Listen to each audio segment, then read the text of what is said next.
morning, everybody. I'll give everybody just a minute to get seated. We have a full agenda today.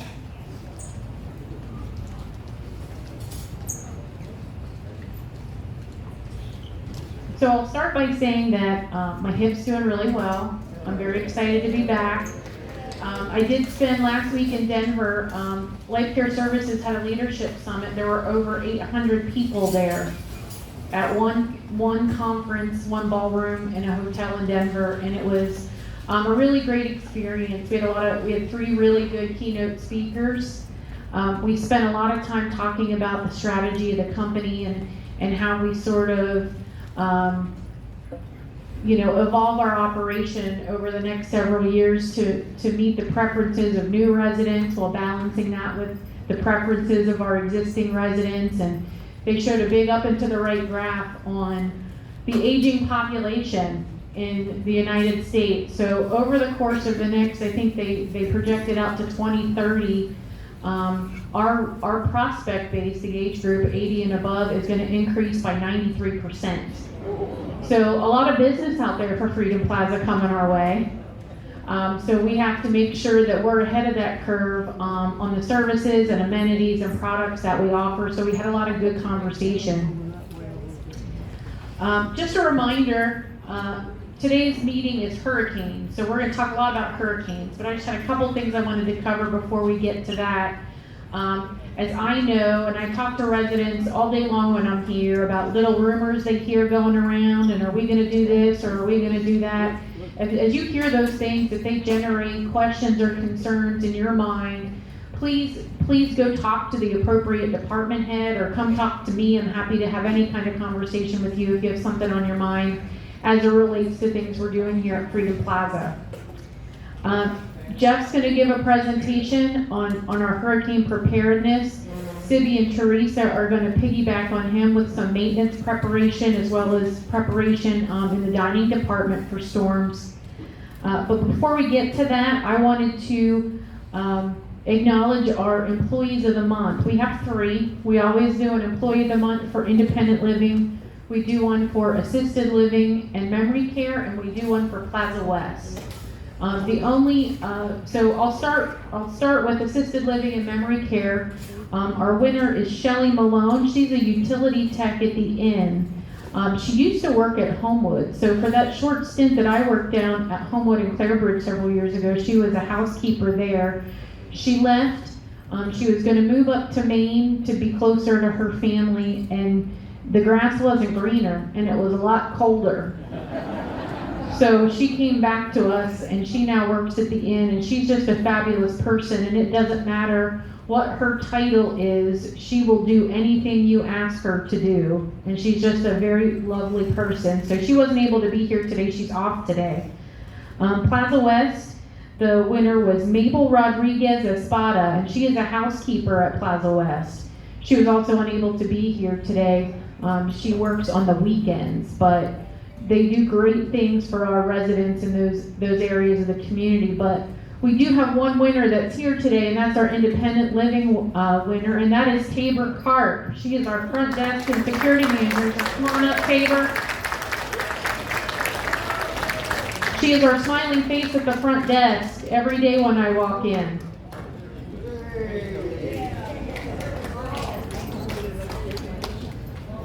Congratulations, Tabor. Thank you for all that you do.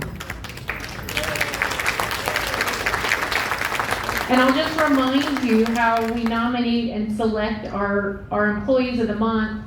You all submit nomination forms, whether that's the official nomination forms that sit around the community in various locations. You can send me a nice note about an employee or their department head, and we submit those all to the Human Resources Department. Our Extraordinary Impressions Committee reviews all the submissions every month, and we take the names out. So it's an anonymous review, and then they select the winner as a committee from each location. So the winners get 400 Extraordinary Rewards points, which is equivalent to $100, and they get a pretty sweet parking space right up front for a month. So very great recognition for them, and we're happy to do it. And we're very lucky to have all of our employees here at Freedom Plaza.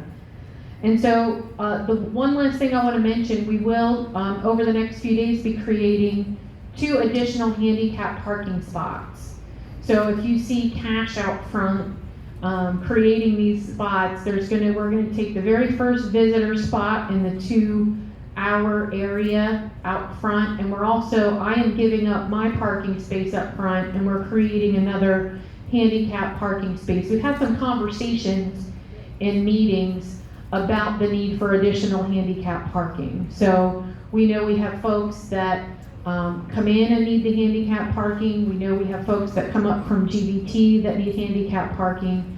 But also just a reminder, I know as a courtesy, we tell our residents to limit the time that they spend in our handicap parking spots to about an hour if they need to use them. But by law, we can't put a time limit on handicap spots. But we do kind of do that re-education as needed for those spots out front. And I know we have some other outstanding topics with maintenance and dining, which I'm going to try to cover a lot in tomorrow's memo. But we also have appetizers with Angie next week or the following week. It's coming up this month, where we'll cover more of those things in depth. But we wanted to allot enough time to talk about hurricane. So with that, I'll call Jeff Dickerson up to do our presentation on hurricane preparedness.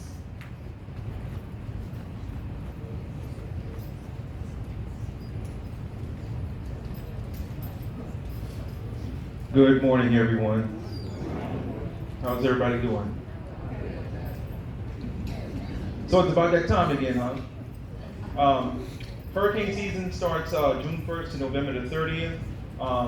For all you that were here last year, we had a lot of lessons learned from the hurricane that we went through. It was my first time being down here. I was at Homewood for the last one. It was my first time being down here, but I got a chance to see how things run and how we operate and how we prepare for those things. And there was a lot of lessons learned. We had a lot of downed trees out on the boulevard, around the back of the buildings and stuff.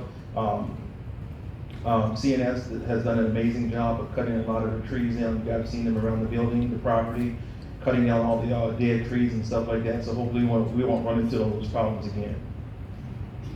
We are projected to have 12 to 17 storms this year.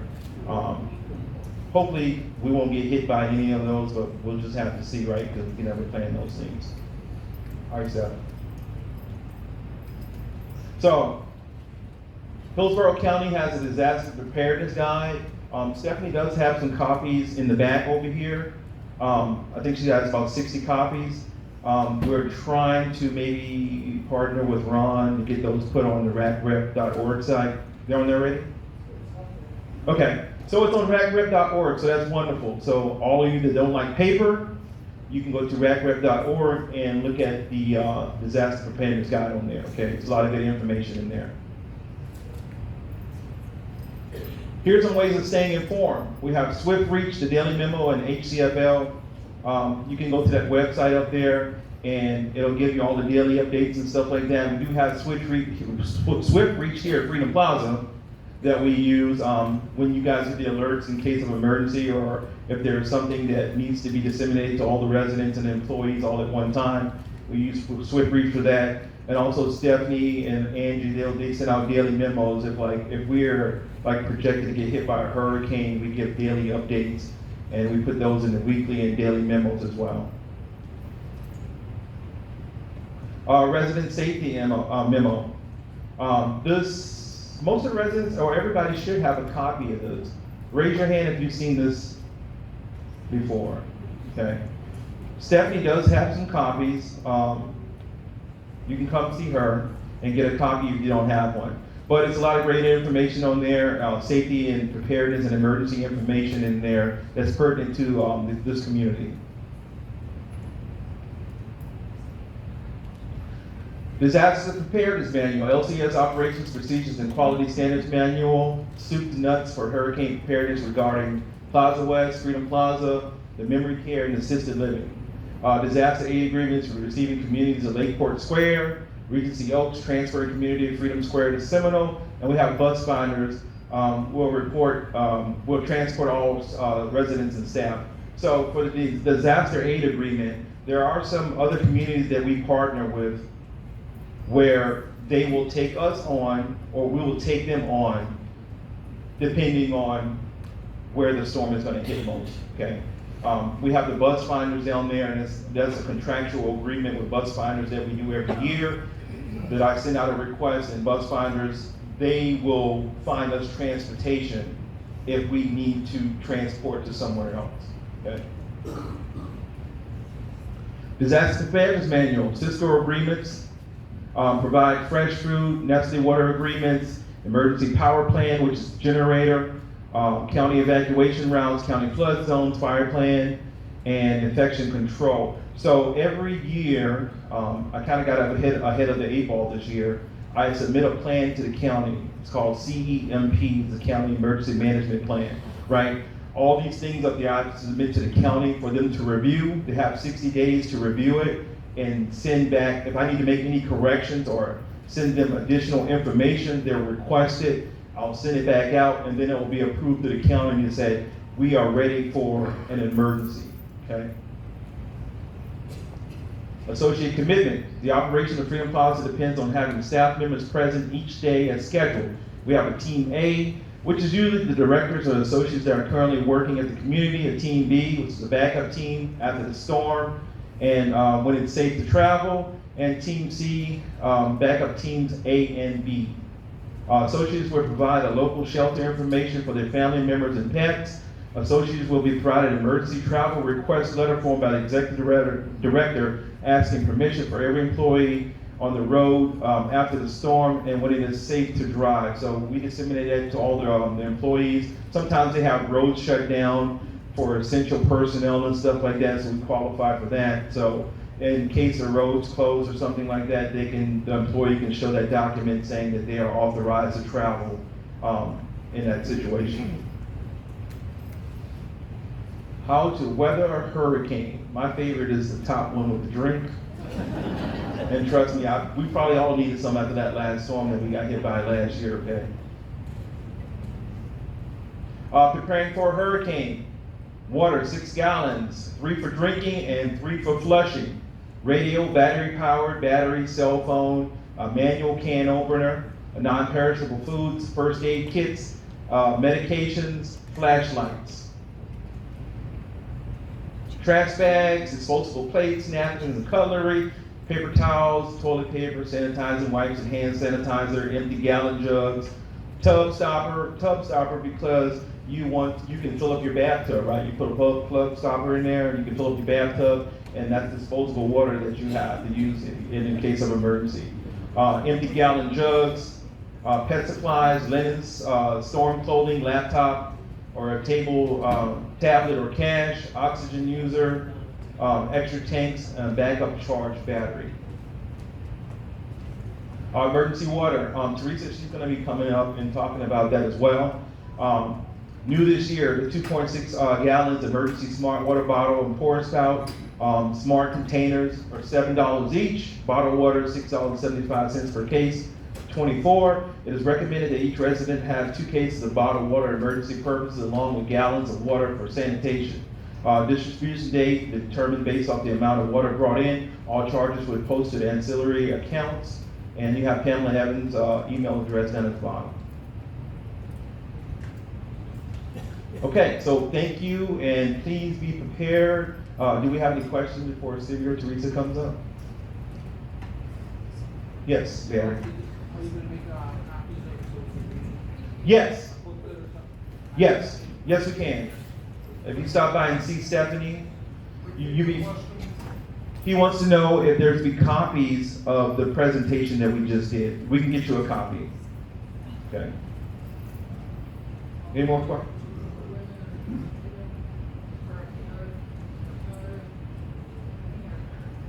He wants to know if we're in a tornado area. Well, you know, it depends on. Yes, yes, we are. Strong winds and stuff like that can turn into, you know, even when we're not in hurricane season, sometimes if we have a really bad storm, we can get tornadoes, have hit here in Florida. So the answer is yes. More questions? Okay, so real quick before I go, back there on the table where Tabor is, we have a lost and found. So if you have any missing items or anything, please check that table out, please. Hey, good morning. Deputy Mary with the Hillsborough County Sheriff's Office. I just wanted to add some things to Jeff's presentation this morning about being prepared for a hurricane.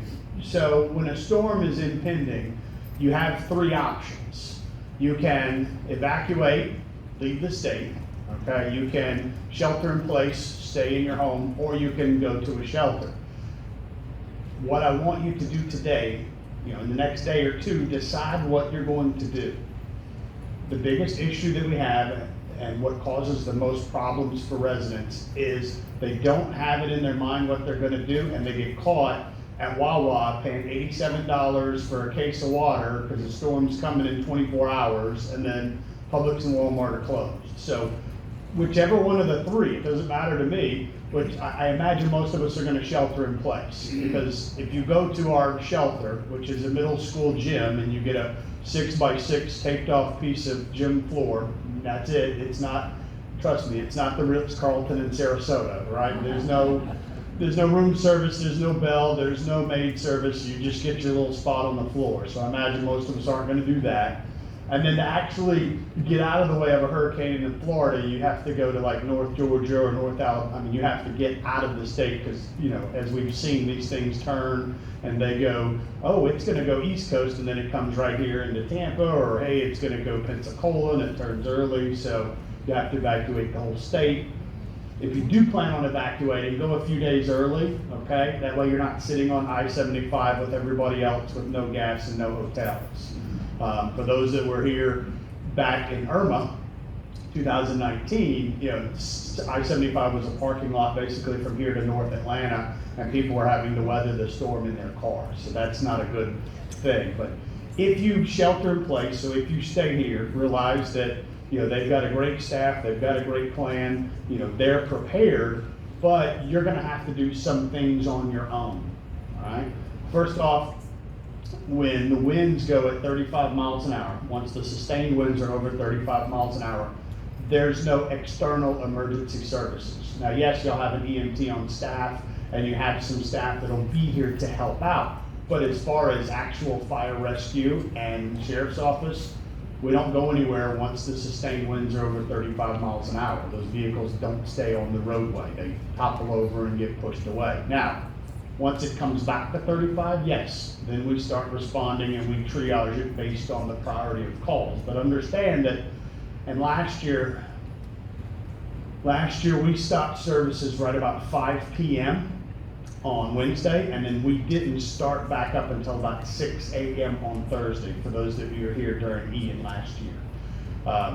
So that's 12 hours that, nobody's gonna come and take you to the hospital, nobody's gonna come, I mean, you're kind of, yes, you have staff here, yes, you have an EMT here, but understand that's what you've got. And then also, if you're gonna stay here, make sure you have enough of your medications, make sure you have those things, because last year, everything closed up at noon on Wednesday, and Walmart and Publix did not reopen until Friday morning. If y'all remember, if y'all recall that. So, if you're 1 or 2 days of prescription meds, have them refill enough for you to make it through the storm, so that, you don't become a medical emergency in the storm. And then after the storm, and this was one of the biggest problems that we had last year, please don't go out and look at the debris. Please don't go be a looky-loo. I know we all want to see the carnage. We all want to see the crazy, but so last year, like every light on Sun City Center Boulevard was out. The light at 301 and 19th was out. I think the light at Pebble Beach was hanging about 4 feet from the actual roadway, and everybody wanted to go look. Well, Thursday morning, we're out there trying to clear debris, trying to get Tico in here to put in poles. And at one point, we had 8 wrecks along Sun City Center Boulevard because the lights were out and people wanted to go look. Nothing was open, so it wasn't like they were going to Publix or Walmart. They just wanted to see, and then they get in a wreck, and then what do we as the sheriff's office have to do? We have to take a resource and send it over there instead of cleaning everything up. So just be mindful, be a little patient. I know that most of y'all were probably out of snacks by the time the storm went through here. It's the first thing to go.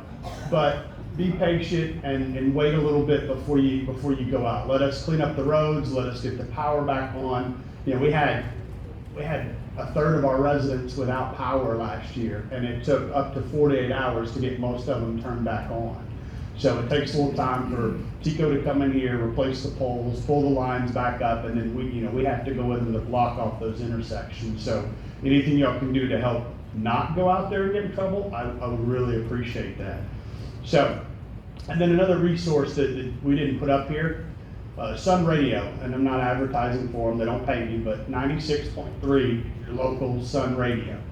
And they are actually in one of their, I guess, I don't know, what do you call producers, is actually in our command post in Sun City Center for the duration of the storm. So as long as that radio station has power, they'll put out local updates.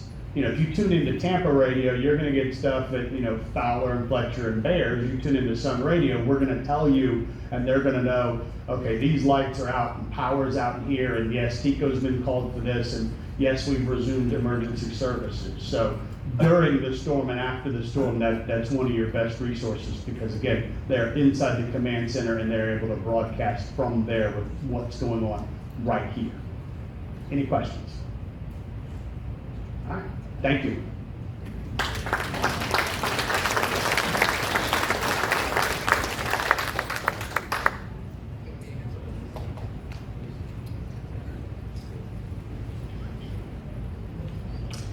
Good morning.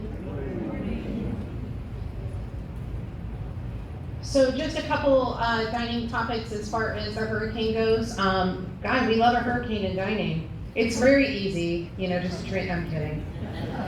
God, I'm hoping for no hurricanes this year, please.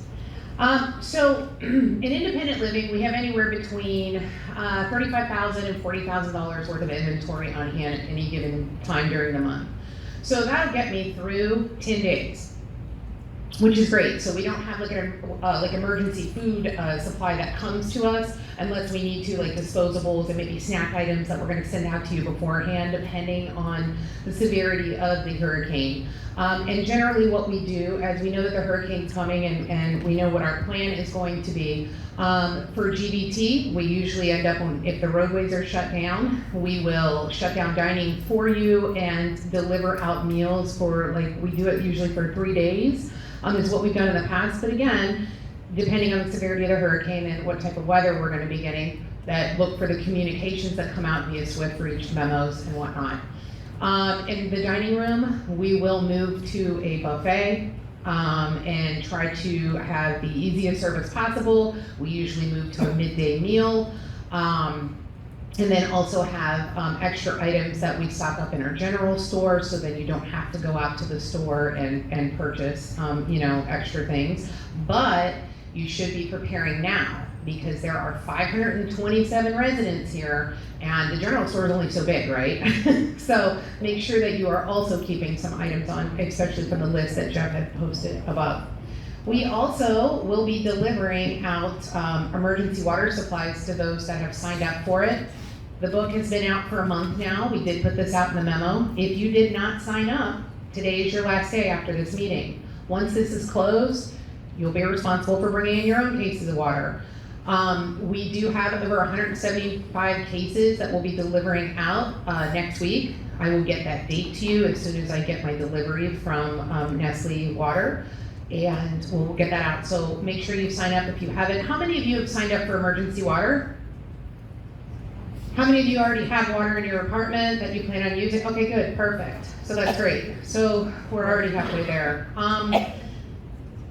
As always, we have an A, B, and C team on the dining team. We ride out the hurricane with you. Usually it's myself, I'm here, and then between like Pamela, Melly, Chef Jamie, and sous chef Jake, we kind of alternate on who's going to be here for the duration and the before and the after team. So we'll get those communications out to you. As far as our higher levels of care go, we already have MRE, very similar to you know, dry food supplies on. We have over $30,000 of food in both those levels of care in the case that a hurricane does come in. They're on backup generators, so we'll still be able to utilize our cooking equipment. and we have plenty of backup water, which has already been delivered to the campus in the case that we do have a lot longer than 3 days to sustain without water or electricity. We have an MOU agreement with Nestle Water, which means that anytime there's a hurricane coming in, I have a caseload of 200 cases of bottled water on hand. But within 24 hours of the storm actually hitting us, I press a button and then they just deliver like 700 additional cases to us. So then we'll have enough water to sustain through the hurricane. Does anybody have any questions for me? Sorry, it was a little fast. I just drank my coffee and it's hitting me like right now. I'm sorry. Usually I breathe a little bit in between. Yes. How long is bottled water good for drinking? So they tell us like 12 months in a controlled atmosphere, so you don't want to have it in garages or in hot areas. We have ours down at the Plaza West maintenance shop, which does have air conditioning, so they say 12 months. So we always turn over our water that we purchase for hurricane every single year throughout the campus. As soon as hurricane season's over, we utilize that water in the grill, we utilize it in the kitchens, and then we get our new shipment in. So 12 months. Judy? Some waters have dates. Some waters have dates on Dates them? on them, and Yeah. like I have water that I bought for last year, which is good through November of this year. Mhm. So that's more than a year. Yeah. But they're hard to find, they wind on what, Yeah.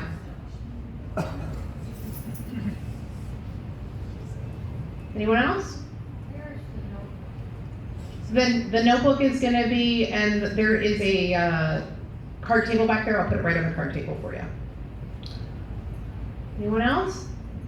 All right, thank you.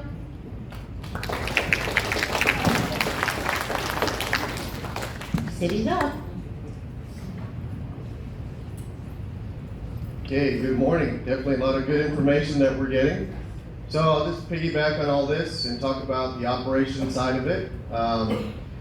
Generators, number one. Of course, this building, we've got a generator that's a diesel power generator. Powers our lights in the stairwell, powers one light in your apartment, and also some lighting down the corridors. That generator has been topped off with fuel as of about 2 weeks ago. As the two generators at Plaza West are also diesel. Those have been topped off. The main generator at Plaza West is natural gas. We don't have to worry about that being topped off. That powers the entire building at Plaza West, full AC, everything. All the generators at the GBT buildings, all those propane tanks have been filled as well. Again, those generators only power stairwell lighting, lighting in the corridor, and one light in the apartment. Our Homewood or the assisted living building and memory care, full generator powered buildings, AC, everything. Ian, fortunately, we didn't lose any power across campus. We were very fortunate, very lucky when that happened. Hopefully this year we'll see how it unfolds, and maybe we have a storm, maybe we don't. But if we do lose power, as Officer Mary mentioned, Jeff mentioned, please get your supplies ready now, especially if you have oxygen tanks, any breathing apparatuses that require power. If you can get spare batteries, keep those on hand. We did have, and we still do have, a capital project that is approved to install generator power outlets in this building. That project has not started, so it will not be completed by the time this season hits. Our goal was to try to get it started and get it going before the season hit, but unfortunately we weren't able to do that. That is an approved project that still will happen though. But get your supplies ready, get everything on hand, and get your plan in place now. That's going to be the best case scenario for you. Staying on the topic of generators, at Gulfview Terrace, we do have a lift station over there that pretty much gets rid of all the sewage for those buildings. We do have a generator that will be here on standby, a 30 kW generator, just like we did last year. We didn't use it, but we had it there. That way, in case we lose power, we can tie that lift station in to the generator and still continue to use toilets. So that is the backup plan over there. We do have a contract with Sunbelt, also with Blue Team, to provide us with a backup generator in case one of these generators do go down. I think it was at Port Charlotte. Within I believe it was within 24 hours after the storm hit, and they received a substantial amount of damage, their building was back up on essential equipment, was back up on generator power provided by Blue Team. And they were able to still get down there despite all the flooded roads and all the issues going on with transportation. So our contract with Blue Team, also, I think it's Life Restore 360, Service Master, Sunbelt, also with CDS, which CDS, many of you know, does all the renovations within the building. But prior to a storm coming, like with Ian, they provided us with, I believe, over 100 to 150 sheets of plywood that we covered up windows at Plaza West, over at the AL building as well.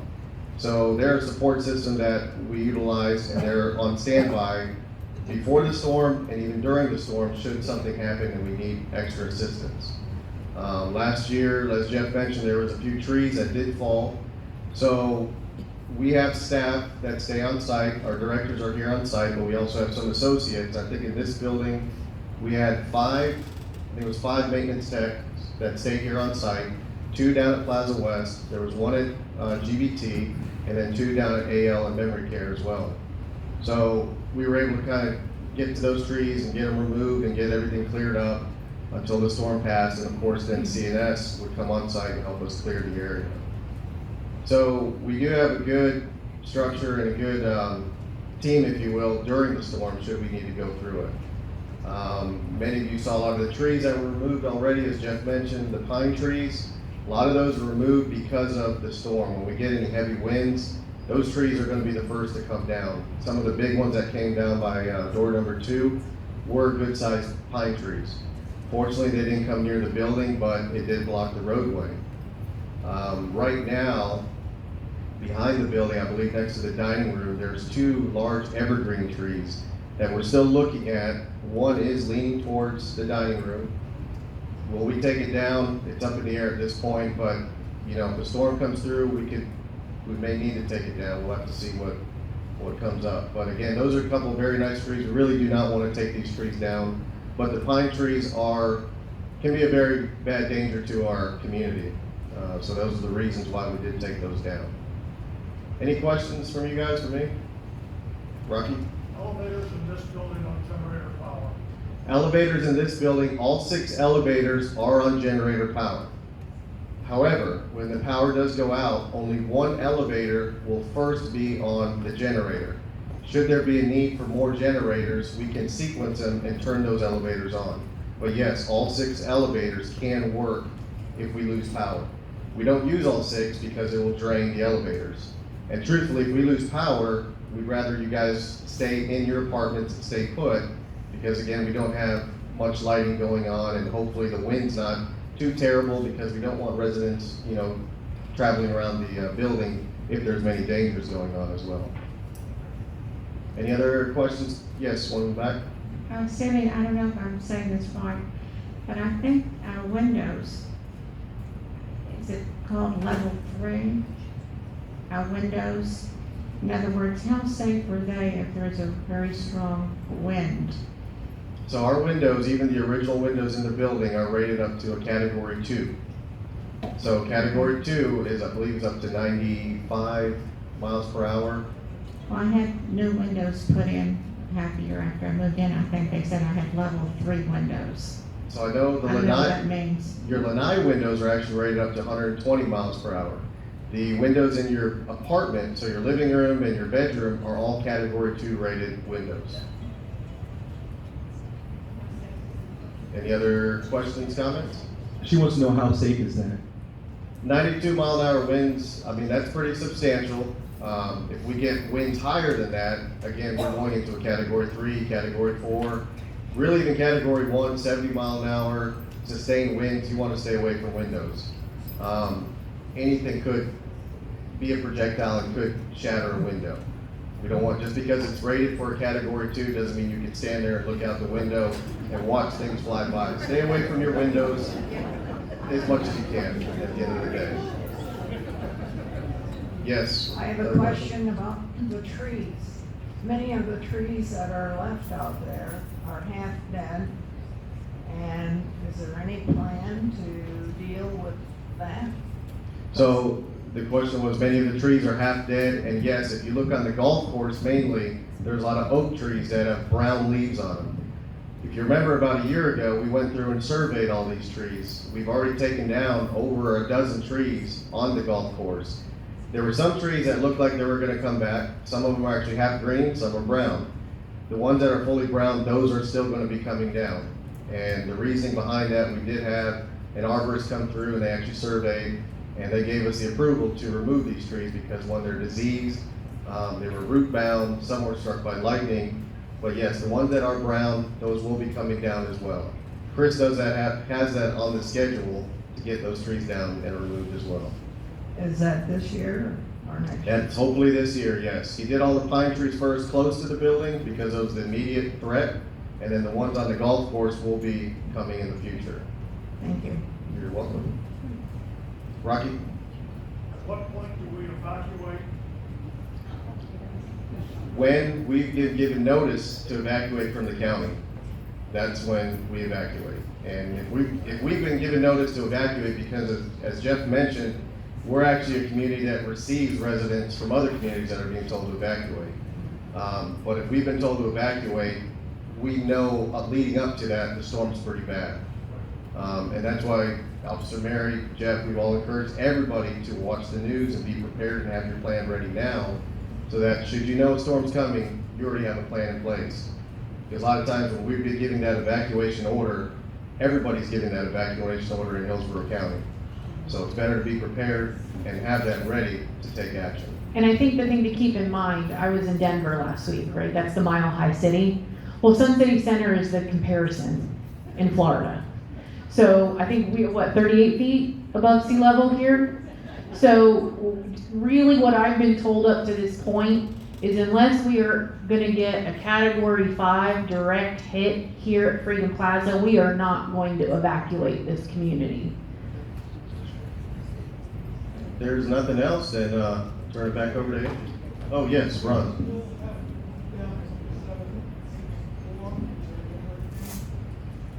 I believe if we get into a Category 3 winds and we have substantial storm coming towards us, we will evacuate down. I believe before it was said that we'd evacuate to the auditorium, but we actually will evacuate even lower and get into the corridors. Because if you look around the auditorium, we've got windows surrounding the auditorium, so really this is not a safe place.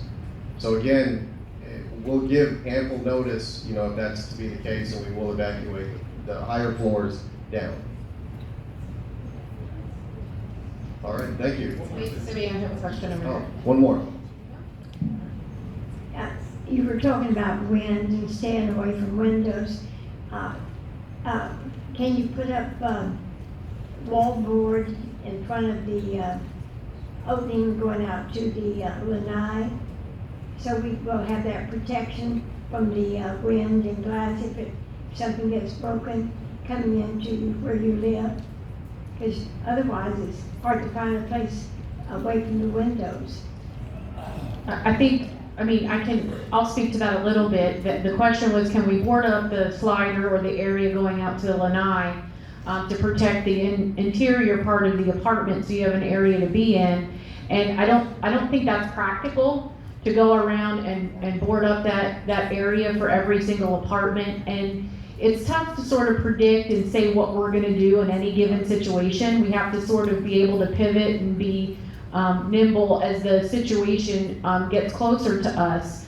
But I know back in Irma, what we did was ask residents to come into the hallway outside of their apartment. If we really think it's gonna be that bad and we're gonna get nailed pretty good with some substantial winds, we're gonna advise you, either to come down to a lower floor and be in the corridor, or at very minimum, come into the hallway on your floor to be away from windows. And I get that that's not the most comfortable situation to be in. I know at that time I was the executive director down at Assisted Living and Memory Care, and we moved everybody's recliners into the hallway and the residents actually slept there that night during the storm to make sure they're away from the window. So we're gonna constantly be providing information and recommendations on what we think is the safest place for you to be during a storm.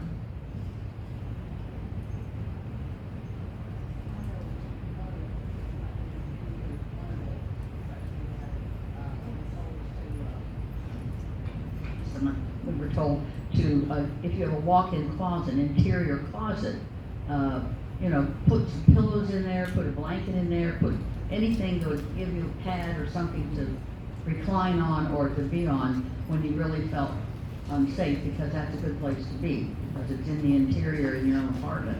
I fell, the one that hit so hard down in Port Charlotte and places, I fell in the middle of the night, head on first into the refrigerator. And anyway, nobody from here could come over to GVT, but so it makes sense to have some Band-Aids, to have some things that if something happened, you could at least take care of yourself for a short period of time, because nobody could come from here over there, and none of your public transporters are going to come after it's 35 miles an hour. Right. So good advice, and just a reminder to keep first aid kits on hand in the event that something happens during that window of time when people can't respond to emergencies. But also the comment about being in an interior closet, maybe that doesn't have any windows. I know at one point in my home in St. Petersburg, that's where I sat when there was a tornado coming directly towards my house. I had the TV turned so I could see it from the closet, and I sat in there with my cats. And luckily that tornado turned and went towards downtown. Not lucky for those people, but did miss my house. So that's also a good place to be. Thank you, Sibby. The one last thing I wanted to mention, and it actually came to me as all these really knowledgeable people were talking, was last year we learned something with every storm. So with Irma in 2017, we sort of opened our doors to employee families, pets, third cousins, great grandparents, you name it. I was down at assisted living and memory care at the time, but spent some time up here at the beginning of the storm, and we looked out the window and saw it was like the apocalypse. People walking towards the building with big screen TVs and 6 dogs, and I joke, but it was really like, we were like, oh my God, what did we do?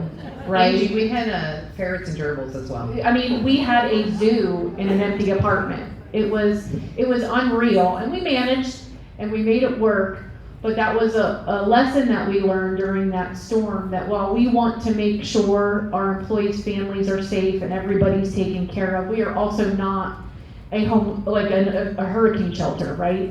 Like, we are not a shelter. We plan to make sure we take care of our residents, and we take care of the employees that are scheduled to be here and taking care of you. So, at this point, we are allowing, our A-team will be here. If, I live by myself, so my cats have to come with me.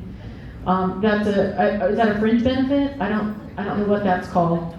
But my cats will be here with me, and our A-team will be here to take care of you. But we will provide hurricane shelter information to our employees' families. And our employees that volunteer to be here know the situation, right? They know what's allowed, what's not allowed. They make plans for their families, and they commit to be here knowing all that ahead of time. So that was our lesson from Irma.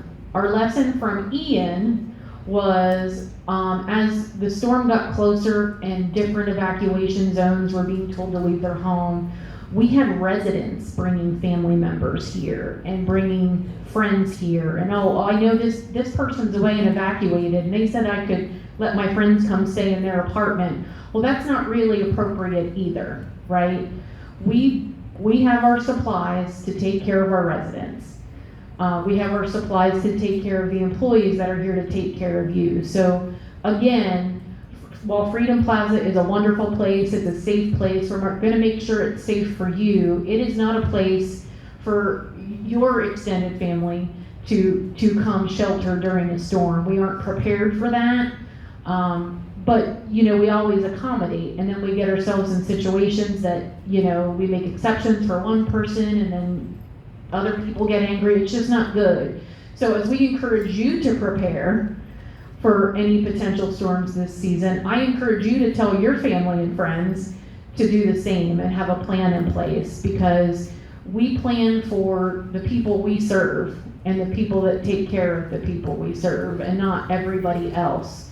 So, that's just, you know, my recommendation to you is to make sure your friends and family have a plan in place as well. Any other questions? Well, thank you for coming. Happy to talk to anybody individually if you have any concerns or questions. Thank you.